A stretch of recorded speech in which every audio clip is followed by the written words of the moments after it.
The Lord said to Moses and Aaron, This is a requirement of the law that the Lord has commanded. Tell the Israelites to bring you a red heifer without defect or blemish, and that has never been under a yoke. Give it to Eleazar the priest.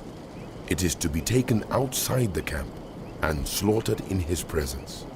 Then Eleazar the priest is to take some of its blood on his finger and sprinkle it 7 times toward the front of the tent of meeting. While he watches, the heifer is to be burned, its hide, flesh, blood, and intestines. The priest is to take some cedar wood, hyssop, and scarlet wool and throw them onto the burning heifer. After that, the priest must wash his clothes and bathe himself with water.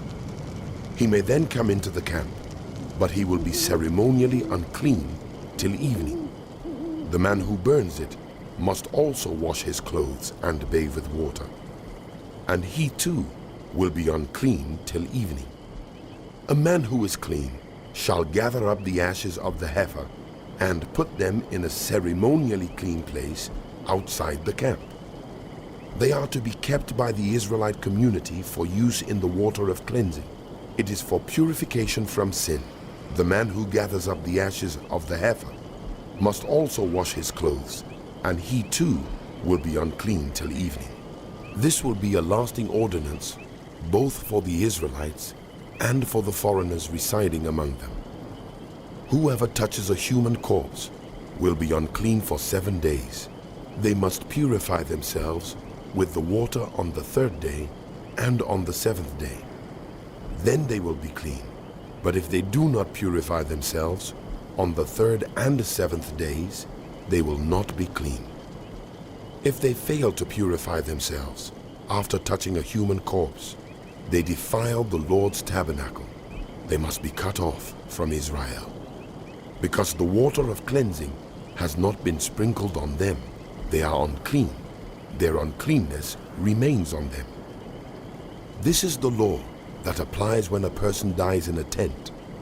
Anyone who enters the tent and anyone who is in it will be unclean for 7 days, and every open container without a lid fastened on it will be unclean. Anyone out in the open who touches someone who has been killed with a sword, or someone who has died a natural death, or anyone who touches a human bone or a grave will be unclean for 7 days. For the unclean person, put some ashes from the burned purification offering into a jar and pour fresh water over them. Then a man who is ceremonially clean is to take some hyssop, dip it in the water, and sprinkle the tent and all the furnishings and the people who were there. He must also sprinkle anyone who has touched a human bone or a grave, or anyone who has been killed, or anyone who has died a natural death. The man who is clean is to sprinkle those who are unclean on the 3rd and 7th days. And on the 7th day, he is to purify them.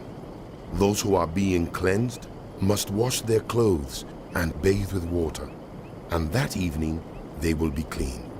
But if those who are unclean do not purify themselves, they must be cut off from the community, because they have defiled the sanctuary of the Lord. The water of cleansing has not been sprinkled on them, and they are unclean. This is a lasting ordinance for them. The man who sprinkles the water of cleansing must also wash his clothes, and anyone who touches the water of cleansing will be unclean till evening.